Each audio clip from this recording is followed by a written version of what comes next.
What's it like to be a drug addict and then get saved? To be mired in purposelessness and despair and then to turn to Christ?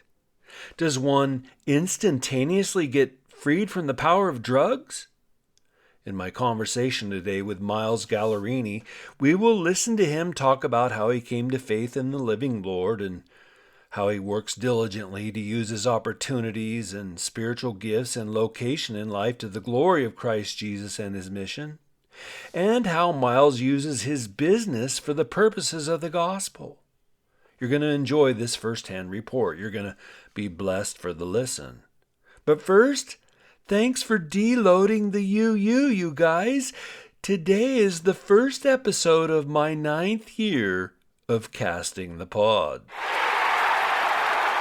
I know, amazing, right? Thanks to everyone who ever downloaded even one episode. Thanks to everyone who wants to turn their brains on for Christ Jesus. You are the exception to the rule that the American church is shallow, banal, and me-driven. You want to go deeper in your faith? Oh, I could just hug you. But as I was saying on the cast of this pod way back in my first year, evangelical side hugs only, please. I don't want to make anyone uncomfortable.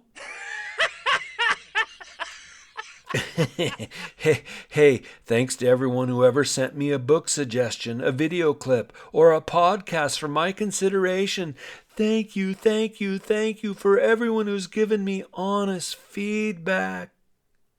Thanks for everyone who has been snarky with me on social media. Wait, no. I gets backsy-takesies on that one. And then, truly, I would not have done it without my amazing team. Those monthly supporters of mine at Patreon, Patreon. I have a generous, faithful team of folks who send me $7 or $12 or $30 per month. And they keep the podcasting lights turned on here. They keep me motivated. They help me to know I'm not in this alone with their monthly pledges. They keep the UU studio up and going. So here, at the start of my 9th year, if you're not giving regularly to Christian ministry, if you're not promoting the gospel and Christ's like-mindedness around the world, please consider a monthly pledge to the UU at Patreon, Patreon. And hey, if you need help finding that, email me at uncensoredunprofessor@gmail.com. Very good then. Let's go to my conversation with Miles Galla-Rini.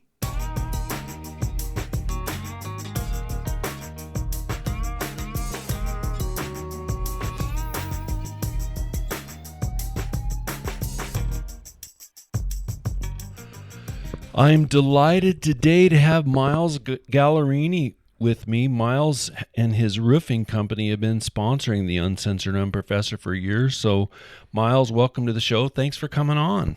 Thanks, Ed. Thanks for having me. Looking forward to our conversation. And you guys live in SoCal. Where exactly are you? We're in the city of Orange. Been there our whole lives, my wife, Devis, and I. And we've been there for... now it's going to be 60 years. Getting gray and getting old. Weird saying that, isn't it? When you were 11, who would have ever thought you'd say, 60 years I lived in this same town. One of the things that I love about you, Miles, is that you run your business for the Lord and that you're an evangelist and a pastor and you have this natural way of relating to people for engagement with Christ. But maybe it'd be helpful for people to hear your story, how you came to faith in the Lord. Did you grow up in church? Yeah, my parents actually came to the Lord when I was a boy, and we were in the city of Anaheim at the time. So I was raised with two good parents and raised in the ways of the Lord. And I actually I have memories of, you might remember the Melodyland Christian Center. Yeah, absolutely. I was a boy then, and remember going to Sunday school, running around with my friends, and having fun. And I just had a great childhood growing up with the Lord. I was probably 10 years old, 12 years old, and I remember getting out of Sunday school and running through the parking lot, chasing my friends, and just joy bubbling up in me. And some of my earliest memories were of the Lord and my parents' Bible studies in their house. And but once I became a teenager, I started to stray and ended up getting involved in drugs, and really went down the wrong path, and ended up getting addicted to drugs, and ended up getting in trouble a lot with the law, and got incarcerated a couple times. Wow. Yeah. Yeah, and even got to the point of, violence oftentimes. And it lasted probably 10, 11 years. And I got to the point where I couldn't even finish a sentence. Wow. I couldn't hold a conversation like this, and I couldn't put two thoughts together because the drugs had just rotted my mind for so many years. And I remember, I couldn't describe my emotions, but after I got out of it, I realized I was in despair. I just didn't have hope anymore. I had memories of my childhood and thoughts of, the joy that I had, and I was just having the realization that was gone.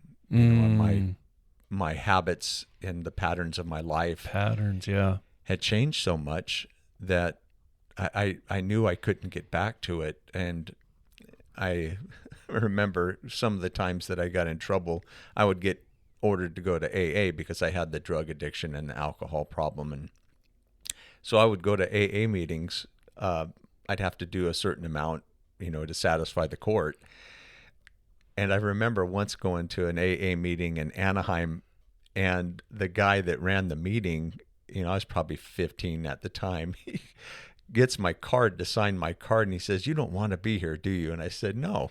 He said, "Okay, I'm just going to sign all 15 of these my goodness. Send you on your way because you're not ready." And so he did, and I went back out and got in trouble again. Yeah. And anyway, that's to say that I tried several ways to get off of drugs. I ended up going to a halfway house. Were you working jobs during this time yet? Or were you still too young? I was, no, not at that time. Okay. Once I got out of high school, I started working in construction, and the drug habit continued through that. And if anything, it got even worse because I started making a little bit of money, and so I was able to feed the addiction. Spend the money on that, yeah. Yeah. So anyways, I ended up realizing that I wasn't going to be able to end this by myself. And then I ended up going to a halfway house for, I think it was about 4 months. How old were you? At the time, I think I had just come out of high school, so Okay. it was about 18. Okay. Maybe 19. And I was going to meetings and being very faithful in it. And I was clean and sober for 3 to 4 months. And I ended up deciding to check out. And I mentioned it to the gal that ran the house. And she just looked at me and said, You're not ready. You're going to fall again. She knew. Yeah. She was a real veteran, and she had years of sobriety. And so I ended up leaving and right back into it. And then I was probably for a few more years still in that same pattern of hopelessness. And then I was invited to a church over in the city of Orange called Zion Christian Center. Somebody invited me to an event that was, it's called a Strike Force team, where these guys get up and they do feats of strength. Yeah. and and that's what attracts people to their shows. And then they tell people about Jesus, and they come to Jesus. Well, during the time right leading up to that, I started having thoughts of memories of my childhood, and I think that was the beginning of God starting to draw me back. And I had the memories of running in the parking lot with my friends, and how happy you were. Yeah, and I thought, I wonder if I could ever get that back. And then I ended up getting invited to church, and I go to the meeting or to the event, and they do all the feats of strength, and then he does an altar call and asks if anybody wants to receive Jesus. And I did not do it that night, and I left. And then a girl that I knew invited me again because they were there the next night, and I thought, I'm going to do this. What do I have to lose? Wow. I've tried everything else to end this roller coaster that I've been on. And so I get there, and there's hundreds of people in this church, just filled. And I thought, I'm not going to give myself a chance to get out of here. And so I walk down the front aisle, sit in the front pew next to all the pastors with their 3-piece suits on. And here I am with hair down to my belt and been up for probably 3 nights on drugs and no shower, stinking. And I sit right next to these guys. And because I wanted to, I was determined. And so the guy gets up and he starts doing his thing, and they tear phone books in half, and they blow up water bottles until they rupture, and it's just really interesting. And the last of feat that he was going to do, he put on a pair of police handcuffs, and he says, I'm going to break these. He says, but just know that if I don't do this, because there's been times I haven't been able to do it, just know that Jesus Christ can break the chains in your life. And I just always remember that statement. And so he got up there and he broke the chains, and the links went flying through the air. And he says, if anybody wants to receive Jesus, come down. And so I had just 2 steps, and I kneeled down at the altar and gave my life to Christ. And I remember standing up, and there are these 4 straight-laced guys behind me that are all my friends to this day. One guy was a running back for college, and one guy was a jeweler, one guy was a banker, and they were all nice, clean haircuts. And they were your age? Yeah. They just saw me go up there, and they beelined it to me, and they started hugging me. And I'm like, we don't do that where I'm from, But they're my buddies to this day. That's so cool. They were largely a support group for me coming out of the drugs. And anyway, that's Jesus Christ changed my life. Today I've got 35 years of sobriety, and I haven't used drugs. There's probably 5 months coming off of the drugs that I kept falling back into it, but I kept fighting. I know some people get a miracle. Mine was a miracle, but it was also me struggling and God helping me through it. Yeah. You were Zacchaeus, right? When you were saying you were determined, I'm thinking of Zacchaeus climbing up in the tree. I'm determined I'm going to see this prophet Jesus. Yeah. Right. But the struggle is a real thing. And it's always fascinating to me to hear how people came to faith in Christ, to confess Christ as Lord, because evangelicalism sort of assumes that you'll feel convicted of sin and you'll want to repent. But people go through different seasons, or they go through different energies, or they go through different episodes of their life. It sounded like the way you described it, you were depressed, and you knew you were miserable, and you wanted something that was more hopeful or more healthy. And is that accurate? Yeah, I would say there's a saying in AA is when you come to the end of yourself. And I think that a lot of the principles from AA transfer over to a Christian walk. And that was one of them. I realized that I had tried it my way and gone astray, and I saw the fruits of that.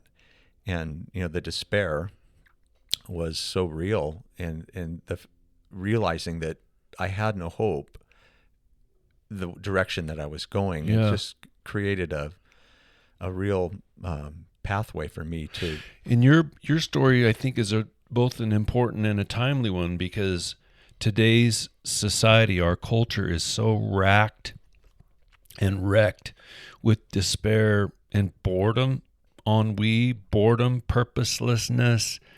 And you just wonder how many millions of people out there are just living miserable lives, even though they don't have to work very hard, or they get free stuff, or they have a fancy and even a nice home, right? But their lives are just filled with despair and purposelessness. And I think that's reflected in the alcoholism stats and the drug addiction stats and the pharmaceutical drug stats.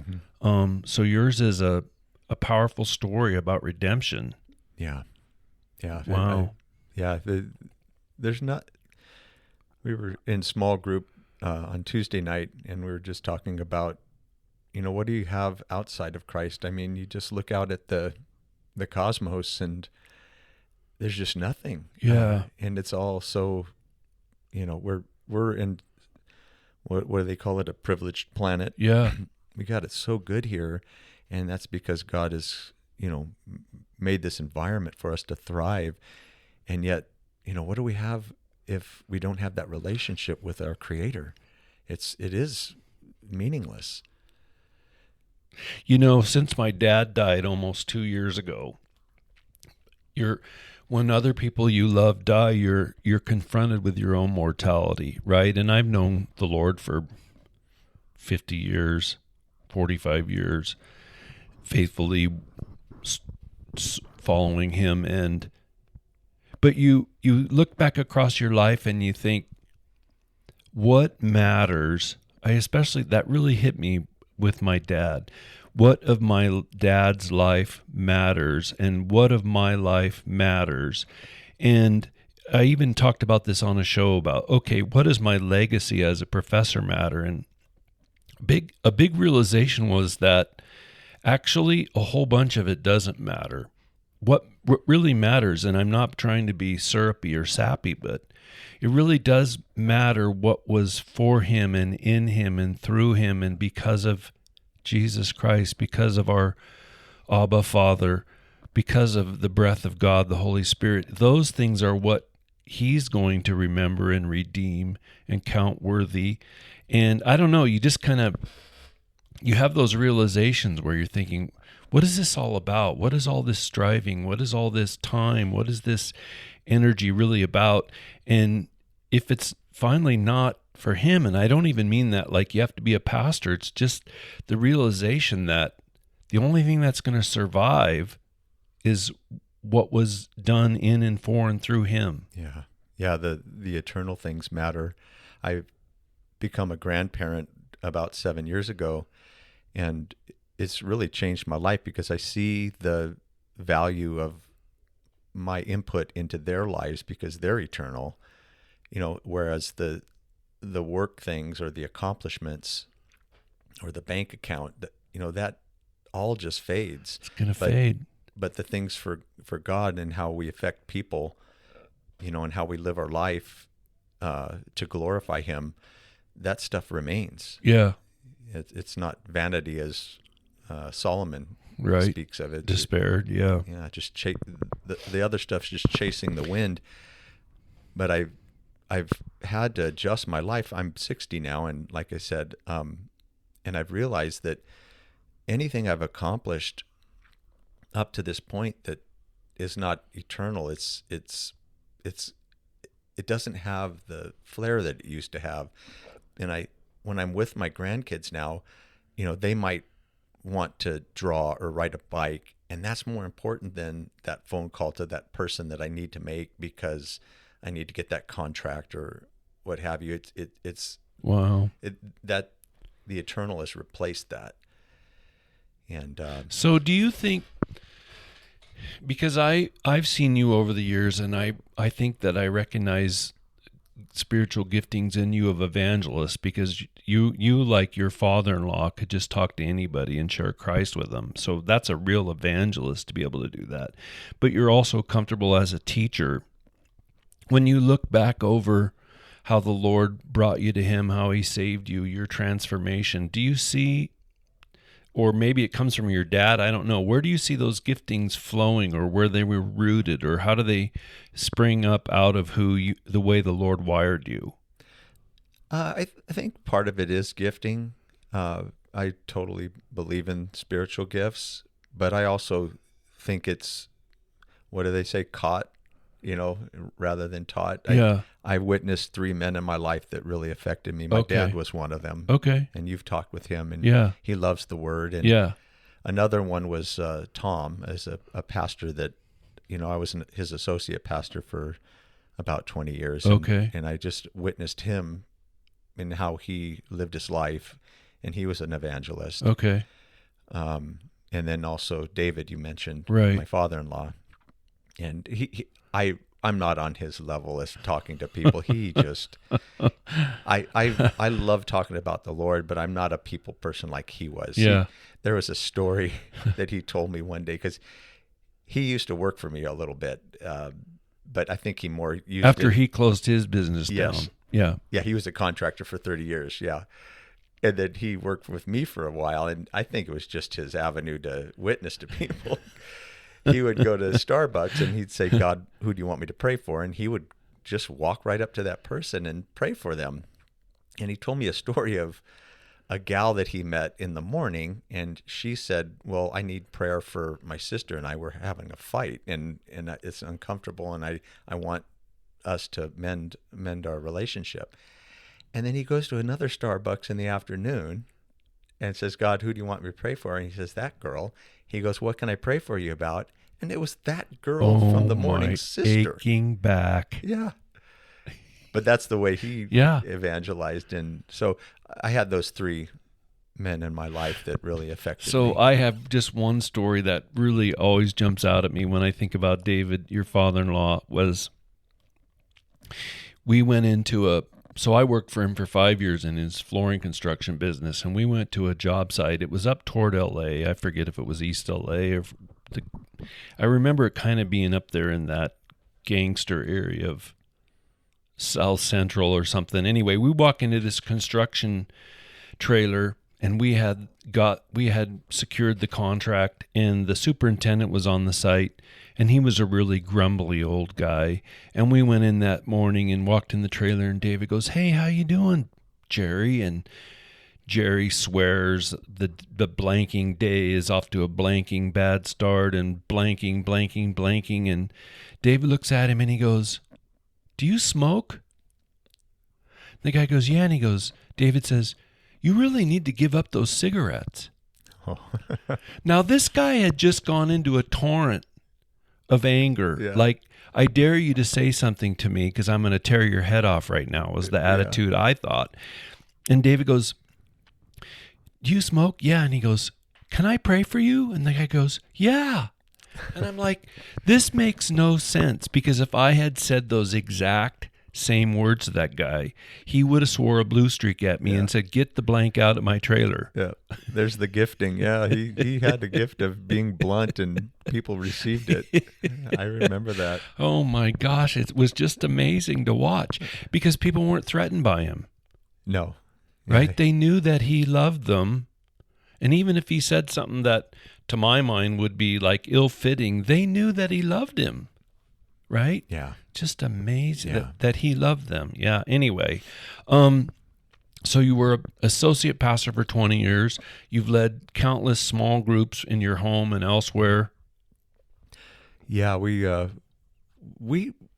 my wife and I, we just look for opportunity to witness. I think with my friend Tom and David, I think they're relationally gifted as evangelists. I feel more like I'm gifted in a structured setting. I feel more comfortable in a small group. We had a guy come to the Lord 2 weeks ago in our small group, and I just feel a little more comfortable with that. But yeah, we've done small groups, and I've recently just got back doing the jail ministry. Oh, okay. Yeah, I did that for, I think, 13, 14 years. And then I've taken a few years off, and then I've come to find out our church has a team that goes in. So I just started at the Orange last County week. Jail? Yeah. In Santa Ana? They have 5 different facilities that they go into. It's called Gleaners. And it's just a 1 hour or 2 hour meeting, and you get a dozen guys or so, and that's just a structured kind of setting that people. It's nice because you show up and they're not required to attend, but obviously they're in a tough situation in their life, right? And they get this open door, and a lot of times they're just going because they want to do something. I was just going to ask you, how many guys are there just because it's something to get out of the cell? Yeah, but a lot of them have Christian roots, and I've oftentimes thought of it as I'm a mom's or a wife's answer to prayer. That's good. Bringing Christ to them, and somebody outside the jail is praying for that guy, and there you're bringing the word to him. Yeah, he's probably has kids at home, and they want dad, and wow. And so there's a window in his life that he's receptive to something new, like I was to, I had been trying to get off the drugs so many different ways. And then, wow, there's this opportunity to go hear about the Lord. Maybe this is what's going to help me. And so these guys are in a similar place. And that's where kind of my past life and my failures have helped. Yeah, you understand their plight, their mentality, the space they're in. Yeah. Do you, when you guys go into those, they're jails, not prisons, right? Jails, yeah. When you go in as a team, how many of you go in? Well, this last week was the first time that I've been in for some years, and it was just two of us. Okay, wow. Yeah. And when I was going in years ago, we would have 2 to 4 people that would go in. Yeah. Somebody would give a testimony, somebody would do the teaching, and then we'd almost always give them an opportunity to make their life right. But it's not like a service. It's not like you're doing a bunch of worship songs first. No, sometimes they'll bring in some song sheets, and we'll sing a couple songs a cappella. Okay. Or, I know one team, the guy brings in his boombox, and he'll play sing a little to that. music. Yeah. It's like a little church service. And do you ever have? I mean, you're just back into it, but over the years, do guys ever ask questions, or are they ever sitting there with attitude, like, I dare you to say something that's going to change my mind? Or there's this great saying. When I used to go in with this chaplain, he was a veteran. And this guy would show up every time we'd be there for, like a year straight. And this guy... The prisoner. Yeah. He had a bald head. And so he was good looking. Huge. Yeah, there you go. And he was buff just like you, Ed. Just big old shoulders. And he looked like Vin Diesel. I don't know if you know that actor. Yeah. He looked like him. Really good looking. And he would come in and he would have his arms crossed and just a scowl on his face. But he'd sit through every service, and I probably saw this guy 10, 15 times. And I mentioned it to the chaplain. I said, "What's with this guy? He just keeps coming in." And he said something that was so great. He goes, all you have to do is look where his feet are. And that just stuck with me, that, our feet take us where we want to go. And he kept showing up. Even though he's got that attitude and that scowl on his face, he kept showing up. And I can't remember because it's been years, but he might have gave us life to Christ. Okay. And that's one of the challenges with that ministry, is because they're transient. They're kind of going into the jails and then out to prison, so you never see them again. Mm-hmm. But some of these guys will come to the Lord just weeping, and it's I wonder if we'll ever get their story someday. I had an interesting time once. I was doing 2 Sunday services at Theo Lacey, and they have a mod there that I wasn't aware of. And so I went to this new mod that What's Theo Lacey? It's a jail. Oh, okay. Yeah. I thought you being from Orange County, you no, would know that. I'm a clod. I'm a clod. I've visited there before, not with Gleaners, so let's just say I'm familiar with it. Yeah, you had prior experience. Yes. So I went to do this service, these 2 services after church, and I was tired because I had already preached 2 services at our church, and so I got there, and I didn't have my glasses on, and I sit down, and then the inmates come in, and it was interesting. I thought, oh, this isn't a female service. And all the long hair girls start walking in, and then I put my glasses on, and it's all trans. Oh my. Yeah, 10 trans guys came in, and that set me back. I thought, okay, what do I do here? They had makeup on? They had the enhancements. They had the long hair. Oh my. I can't remember if they had makeup, but I mean, some of them looked like females. Okay. And it was just something I wasn't used to. Right. Didn't see that one coming. Yeah, but if I remember right, a few of them came to the Lord, and it was very touching. And again, somebody needs a change in their life, and they're in a place that they've gone down that road, and they need help, and it's been a neat ministry for me, and it fits me. Like I said, I like the structured setting. They come, and I've got a message written out that I can present to them, and it gives me the courage to ask them if they want to make their life right with Christ. Yeah. And how many guards are in there when you do a service or a meeting like that? usually you're locked in, so there's no guards. Oh, But okay. you do have a call box Okay. to where, if anything happens, you can buzz Okay. them in.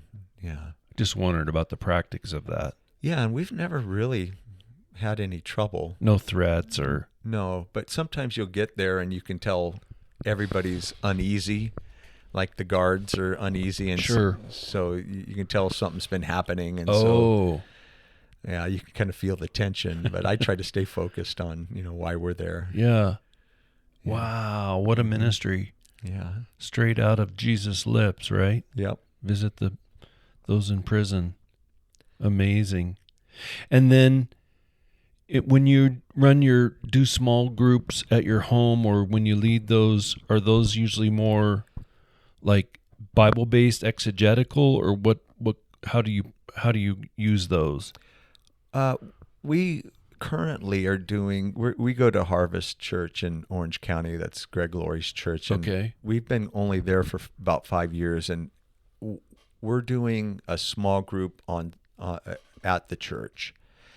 And yeah, this one's a kind of a study guide. It has a study guide, but I'm able to be pretty flexible with it, and it's more question and answer. And I kind of like that. We've got a great group now. My wife and I, years before, would minister to young marrieds, families, and that was kind of our niche. And since then, since we've been at Harvest, this small group most of them are older than us. And so it's a totally different dynamic, and it's kind of question and answer, which I like that. It's neat if you can facilitate it right. You can really glean from the group's wisdom, collective wisdom. You might ask an application question on a passage, and this is how I approach that. This is what I do in my life. And I found that that's been really fruitful, and that's what we've been doing the last few years as far as our small group goes. And it's neat. I think I was mentioning to you earlier that we're in the book of Hebrews now, and it's moving a little too fast. We're going through a chapter or two at a time. Yeah. And it's hard to pack all that into one meeting. Hebrews is so thick, rich, typological. There's so much background that it sort of hangs on in order to understand it. Mm-hmm. Yeah. Yeah, and then we've got one thing we try to do as well, which kind of goes to the teaching or evangelism part of it, is whenever we have an event at our house, we try to make it about the Lord.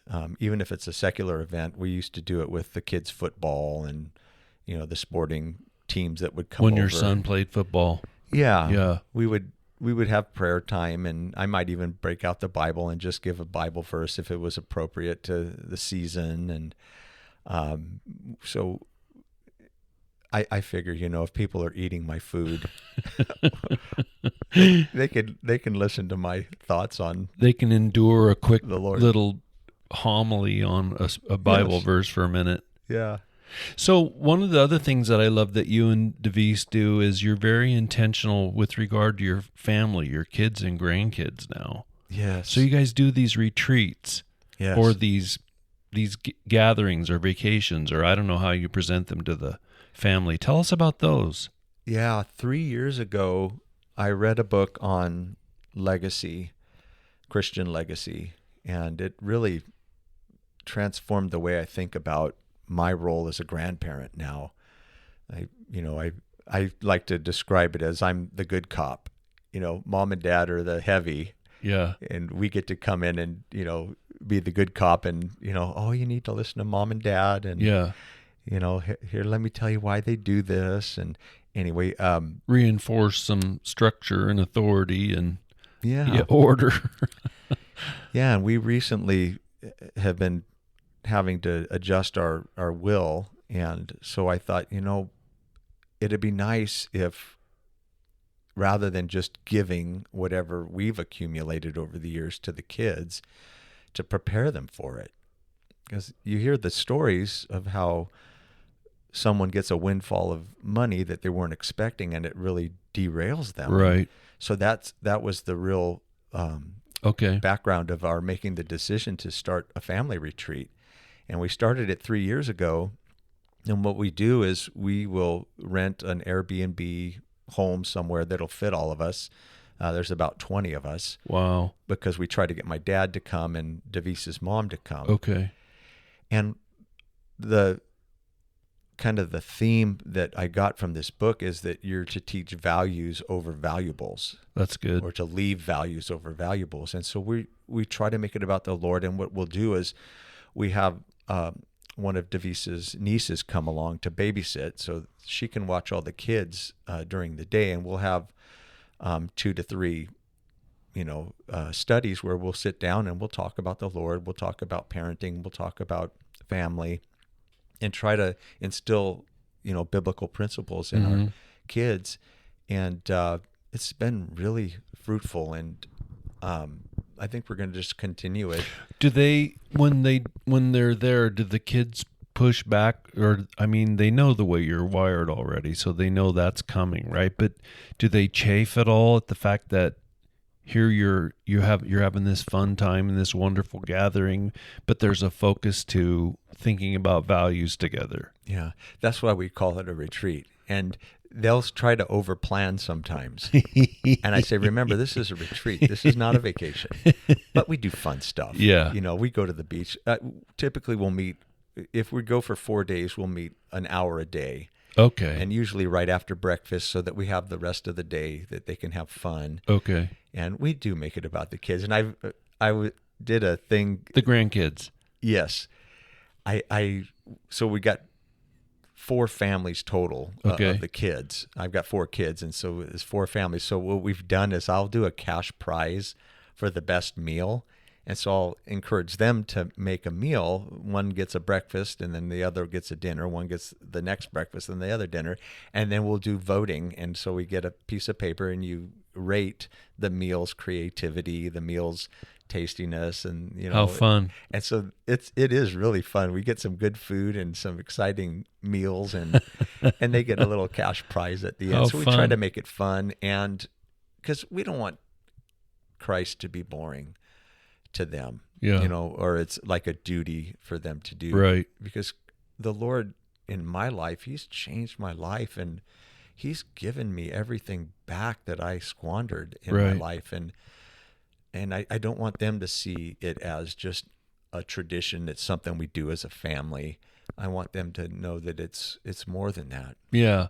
Are all of them believers?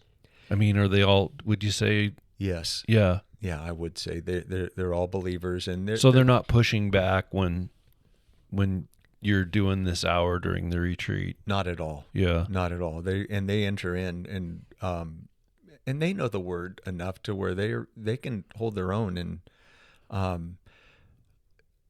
I just, as a parent, I find it's hard. I don't want to give my opinion unless it's asked for, but this kind of gives me a little bit of a platform. Sure. Because now I'm kind of in the role of a pastor, if you will, or the teacher. And you set the whole thing up. You're paying for it. Yeah, exactly. But yeah, I'd say all of our kids know the Lord, and they're in their 30s now, or starting to get into their 30s, and they've had their challenges in life as well.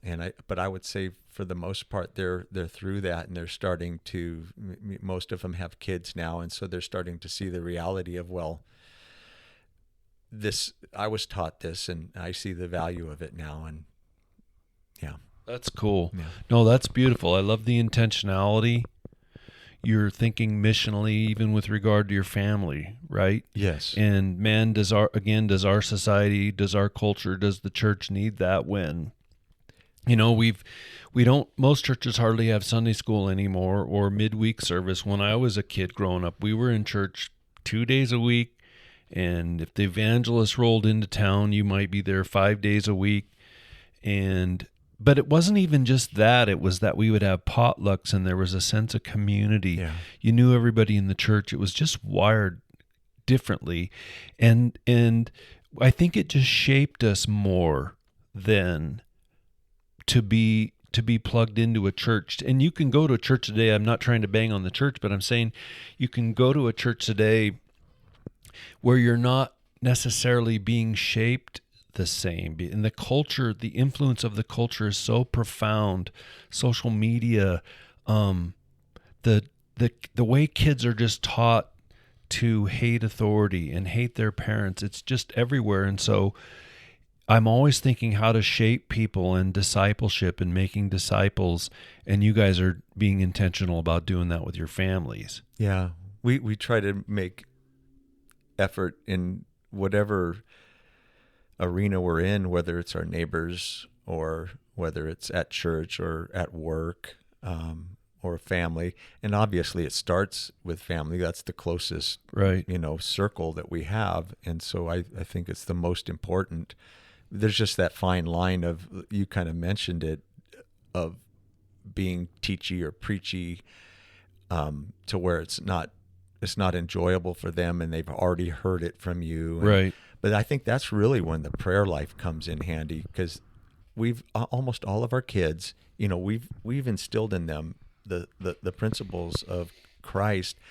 But it's funny how in their 20s they'll come back and say, "Dad, I heard this sermon. He said this," and I'm like, "Yeah, I think I've said that 4 times to you, but it's there." And now they hear it from somebody else, somebody younger, somebody more handsome, and suddenly it takes meaning. No, to your point, for years I would be teaching and I was always paying quite close attention to what was going on in the classroom. And I would stop sometimes and say, time out just for a second. Do you guys see what's going on here? I'm talking and you're listening and we're thinking together. But if I was your dad, you wouldn't be listening to one thing that I was saying. Yeah. But I'm not your dad. I'm someone else's dad whose own kids don't necessarily listen to him. But I'm talking and you're listening and we're thinking together, and that's darn near miraculous. Yeah. It reminds me of what Jesus said about himself: a prophet's not welcome in his hometown. Yeah. When we're familiar with somebody, we tend to take it for granted that, but then you get into life and you have your bumps and bruises in life, and it's like, maybe they had something. Yeah. Well, that's part of the genius of the biblical teaching on family and raising kids and disciplining them for the Lord and raising them up for the Lord, right? One day they'll return to it. Yeah. Holy God. Yeah. You mentioned work. Tell us about what your industry, your job, your company, how you've used that for the mission of the Lord, because I know you're very intentional along those lines too. Yeah, I am. I own a roofing company. I started it 35 years ago. Straight out of college, straight out of high school, I started working in construction and ended up having a job roofing for a couple years, and just decided that I thought I could do a better job. And than the guy you were working for. Yeah. I mean, I was only getting 20 hours a week, and I was living on my own, and I thought, I am just struggling so hard to stay afloat. Let me try to rustle up some of my own work, and ended up getting licensed and after about 5 years, I started getting some steady customers, and it smoothed out. Small business is tough. I've often said that I understand God at a deeper level when I got married, and then I understood him at another level when I had children, and then owning a business has been the third thing that's really helped me to connect with the Lord, and probably because it's had me on my knees so many times with all the things that can happen with business. Go wrong. But yeah, it's been a really nice thing. I'm actually, my daughter and son-in-law are very involved in the business today, and I think it would be really nice if it was to continue in the family and they were to take it over, and that would be great. But that's an opportunity. We're able to talk about business, and of course this is a Christian business, so it's another opportunity to pray with them, when we have a challenging situation. And another thing I've tried to work into business is I've got, usually younger men, that not a lot of older guys or women that want to be on the roof in the sun and it's a tough job. Sorry to interrupt. As we speak, my brother is having ankle surgery today from 25 years of being an insurance adjuster and having to climb on roofs. Oh yeah. So that's a hard game. Yeah, you're on a slope and your ankles are feeling it. But with these young guys, I try to take opportunity to do little Bible studies up on the roof, and just I get a passage on my phone and we'll read it. And it's been fruitful. It's the guys, they really appreciate it. It's like you said, the culture doesn't give us a lot of meaning. Mm-mm. And I, like a couple days ago, I was on the roof with them and I said, hey, let's do a little, and I read through Psalm 139, which is a long chapter. It's, I think, 30 some verses. So I just stopped every 5 or 6 verses and just commented on it a little bit, and you could just see it. There's hope, when it's talking about your thoughts for me are more than the sand on the seashore. To hear that gives you meaning. Wow, there's a God out there that cares, and he cares what I think about. That's beautiful. And I formed you in your mother's womb, and so I've been taking that opportunity to, again, I'm paying you a paycheck, and I know that's probably not acceptable in some circles, but they're open to it. And but so they know you love them. You're not doing it like, maybe this is a stereotype, but Mark and I have talked this way. Sometimes evangelicals treat people like targets. Yeah. Or like a potential notch in my belt if I can get one more person saved. So you sort of talk to people like they're objects or targets or somebody you got to overcome. Yeah. But if your guys, your employees, your family know that you love them, they know you're doing it out of love. You're not trying to browbeat them. You're not trying to shame them. Yeah. You're doing it out of love, right? Yeah. There's that saying, people don't care how much you know till they know how much you care. And I think Jesus said, they'll know you're my disciples by your love. And that's really what kept me in church, was the friendships and the people that cared for me and that would call me and be interested in my life. You mentioned evangelism. I had a really neat experience. There's a young guy that came to work with me a little over a year ago, and he got in some trouble like I did. And the first day he got hired, something came up, and I asked him about it, and we happened to be alone, just he and I on the roof. And so we ended up talking probably for a half an hour about his situation. Mm-hmm. And I had some similar, had to do with children and the system, and I helped him to kind of think of it a different way and help him to navigate his thoughts on it. And we really connected on that first day. And here about a year later, I ended up being on another roof with him, and he told me his story about being in prison, and he was involved with the gang, and the leader said, okay, here's your assignment. You need to go beat that guy up. And he says, I don't want to beat that guy up. He's an old guy. He goes, he's like a grandfather. He goes, I'm not going to do it. And he said, they're like, you have no choice. Mm. And so he's got some serious time. He ends up like right before the time that he was supposed to beat this guy up. I forget if it was chow hall or whatever. Oh, in jail or in prison. Yeah. Okay. He that's his assignment. He has to go beat this guy up. Right as he's like the hour that he's supposed to do this deed, the guard comes up and he gets released. Oh my goodness. And he attributes that to the Lord. And so anyway, he told me that story about his past. And I just asked him, I said, hey, do you want to give your life to Christ? And right there on the roof, he goes, yeah. And so we prayed together on the roof. He gave his life to the Lord. And so this kind of goes back to what I was talking to you about in the jail ministry about prayers. I end up going to his house. He bought a new home, and he had an open house with a bunch of friends, big thing. And he speaks Spanish and English, but all of his family speaks Spanish. And so I get to the open house, and I walk in, and his mom comes up to me, and she only speaks Spanish, so he has to translate. And she goes, you're my angel.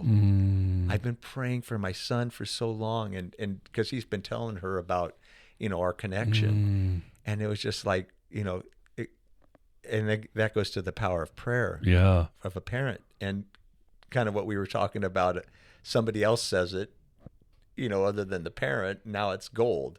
Yeah. And so she came up to me, and he had to translate, oh, I'm so blessed that you're with him.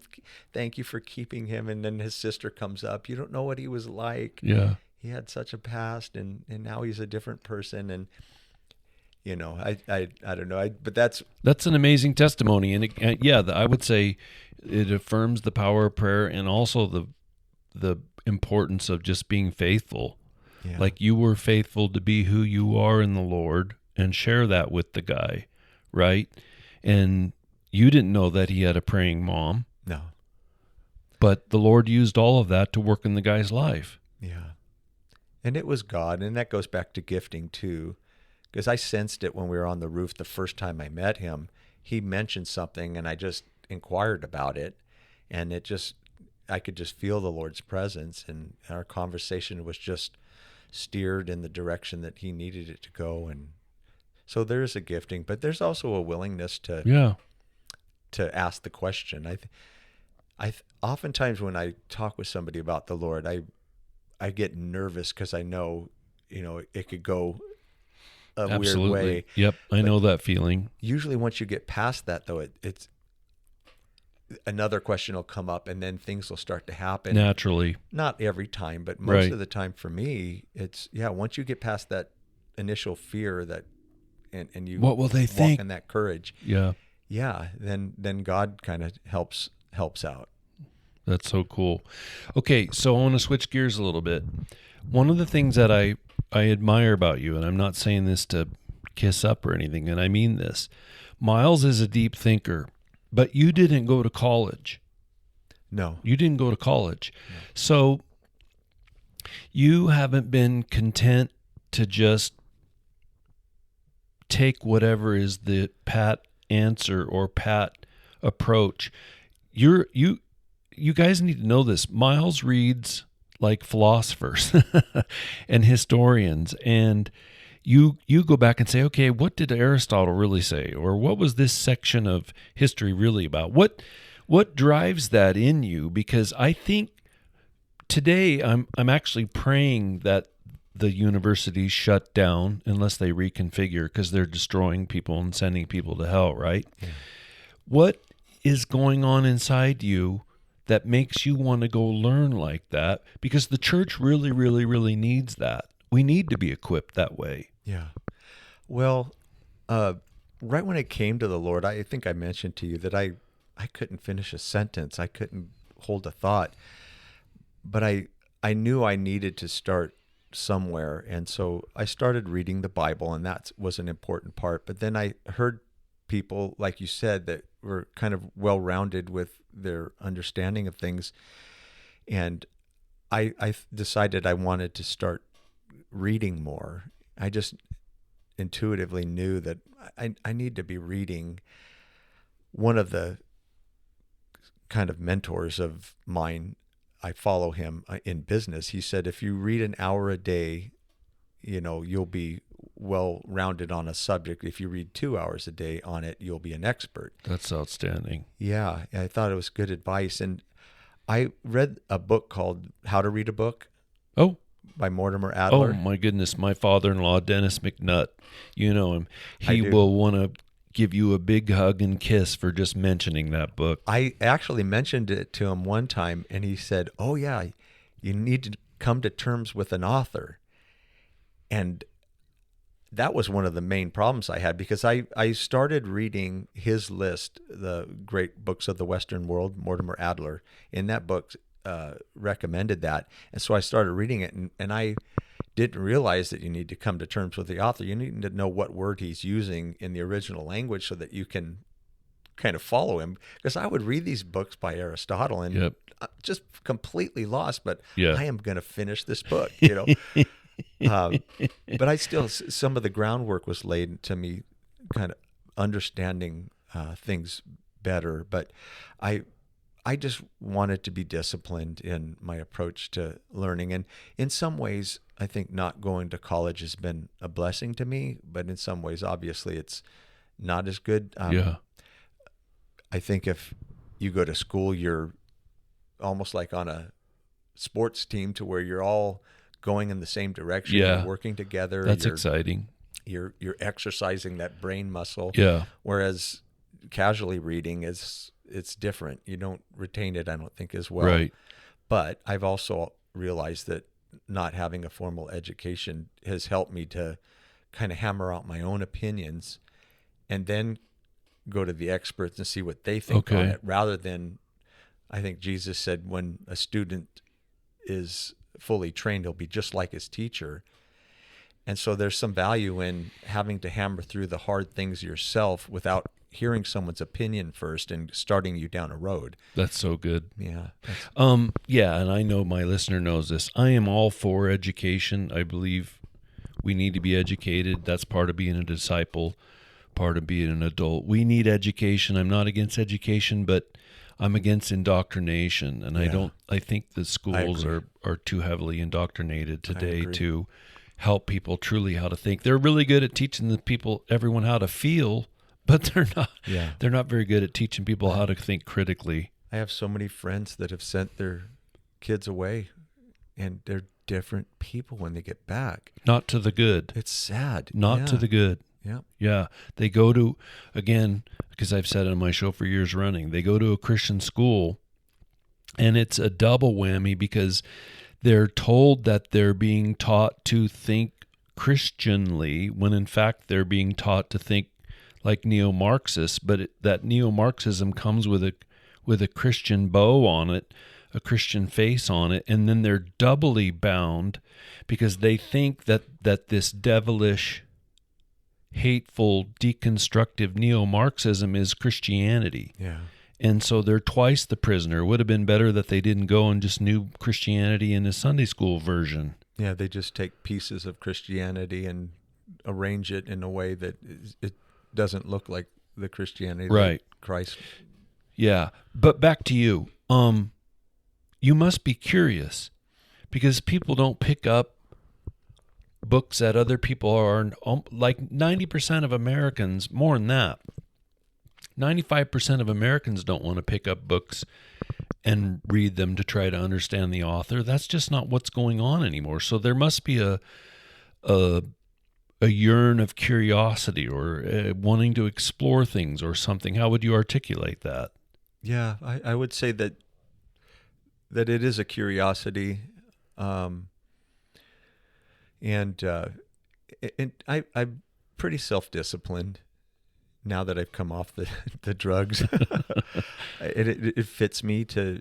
I like carving out some time during the day to quiet my heart and either pray or read or get into the Word.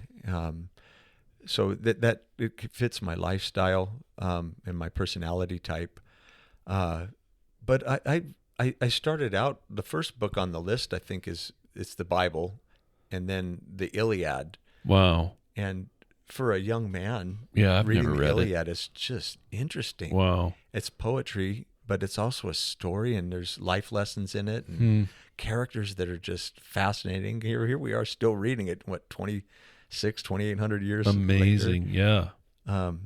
But then there's other books that I've read that were totally over my head. But I think Mortimer Adler says, if a book's not over your head, you shouldn't be reading it. It stretches you, and Yeah. like Aristotle was difficult, especially his ethics. I have another go-to is Hillsdale College does the Yes. online courses, Uh-huh. and I just did one on Aristotle's ethics, and it was helpful because now I'm hearing I read it myself, and I realized I was out of my league, and then to hear other people that are expert in it talk about it, and here's the main themes, and it came. That's alive a so little cool. more. Yeah. You could probably things were leaping out at you that they would say, and you'd go, "Oh yeah, yeah, yeah, yeah." That now I get that one. Yeah. Yeah. One of the books I read was Plutarch's Lives of the Noble Grecians and Romans. And I'm not a real history buff, but just reading the stories, and I think the main idea was, they had these dictators that would take over during times of war, to help the armies, and then some of them would get back and they wouldn't release the power, Right. but some of them would, and Wow. those were the noble ones, and Right. and there were few and far between, and that book was really fascinating to me about human nature and what true a good man does. That's cool. Well, Miles, this has been a blast. I hope listeners are encouraged and challenged and encouraged. I want to publicly thank you for supporting my show for so long. You do have no idea how many times I sit down and I got Miles and Devis are pulling for me. Mm-hmm. It means a great deal and obviously helps me pay the bills. But I just want to say thank you so much for supporting my podcast. Well, we appreciate you, Ed. We pray for you often, and Thank you. The reason we appreciate you is you go the places where the average person doesn't go, as far as being courageous to tackle a topic, and I just really appreciate that about you. So thank you for having me. Yeah, well, thanks for coming on this bald, uncensored, unprofessor show. Appreciate it. God bless you, friend. Thanks.